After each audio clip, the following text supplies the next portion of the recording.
12,580 में 3 पदों का योग है। पहले और दूसरे पद का रेशो कितना है? 13, 14। दूसरे और तीसरे पद के बीच अनुपात कितना है? 15। आपसे पूछा पहले और अंतिम पद के बीच का, सब कुछ समझ में है ना? तो सवाल में तीनों पदों का योग दिया हुआ है, ठीक है ना? तो आप तीनों पदों का क्या निकाल लो? रेशियो। समझ में है ना बच्चों? यही सवाल रेशियो चैप्टर में आज आपके पेपर में सबसे ज्यादा पूछा गया। कौन सा? ये वाला। पता नहीं क्यों भैया, 3 पद हैं या 3 टर्म है ए बी सी। पहले दो का रेशियो कितना है? 13, 14। दूसरे तीसरे का रेशियो कितना है? 15, 15, 16। तो तीनों पदों का रेशियो क्या आएगा? मैंने आपको निंजा टेक्निक पढ़ा दिया है कि नहीं सचिन? 13 गुणा ऐसे 13 गुणा 15 195। बीसी कितना आएगा? 14 गुणा 15 यानी कि 210। और ये कितना आ जाएगा प्यारे बच्चों? सी 14 गुणा 16 यानी कि 224। ये तीनों संख्या को क्या आ गया? अनुपात। पूछा क्या? पहले और अंतिम यानी कि पहले और तीसरे का डिफरेंस। ये तो पूछा है। तो 195 और 224 क्या डिफरेंस इनके बीच का? 29। यानी कि जो भी आंसर आएगा वो क्या होगा? 29 से कटने वाला होगा। 29 से ये नंबर नहीं कटता है, ये नहीं कटता है, ये नहीं कटता है, ये क्या आ गया? 580 को 3 पदों का योग है। पहले पद और दूसरे पद के बीच का जो अनुपात है वो 13 और 14 है। दूसरे और तीसरे का अनुपात दिया है पहले और अंतिम के बीच का योग। देखिए ये क्वेश्चन बहुत ही इजी होता है और इसमें अगर आप बेसिक तरीका लगाने लग गए तो आप टाइम वेस्ट कर देंगे। कभी भी अगर आपको इसके बारे में पहले और अंतिम के बीच का अंतर पूछ ले जाए तो इसका मतलब ये जो पहला पद है ना और जो अंतिम वाला पद है इनका योग ही उसका अंतर होता है।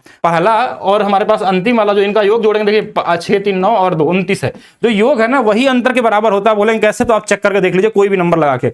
अब देखिए 29 से कटने वाला नंबर ढूंढ लीजिए, बस आपका आंसर हो गया। वही तो पूछा गया था। आप कोई भी नंबर लेके चेक करेंगे कि जैसे अगर मान लीजिए ए और बी का अनुपात हमने ले लिया 3 और 2 ले लिया, बी और सी का जो अनुपात हमने ले लिया 2 और 5 ले लिया, मान लीजिए ऐसे हमने ले लिया। अगर हमको मान लीजिए यहाँ से ए बी सी निकालना हुआ, ए बी और सी निकालना हुआ तो 3 दूना 6 कर लेंगे, 2 दूना 4 कर लेंगे, 5 दूना 10 कर लेंगे। ठीक है, इस तरीके से हम करके करते हैं। अगर मैं इनका अनुपात निकालूं, ध्यान समझिएगा, जैसे ये वाला 6 था, ये वाला 4 था, ये 10 था, इनको अनुपात बना लीजिए तो ये अनुपात कितना आ जाएगा हमारे पास। अगर मान लीजिए इसका अंतर निकालना हुआ हमको, अगर जैसे इन दोनों को हम जोड़ दें और इन दोनों का अंतर निकाल दें तो दोनों की वैल्यू हमेशा हमारे पास क्या आएगी? बराबर ही आने वाली है। अगर मैं इनका अंतर यहां से कर लूं, इस वाले का और इस वाले को जोड़ लूं तो दोनों हमेशा हमारे पास क्या आएंगे? इक्वल आएंगे।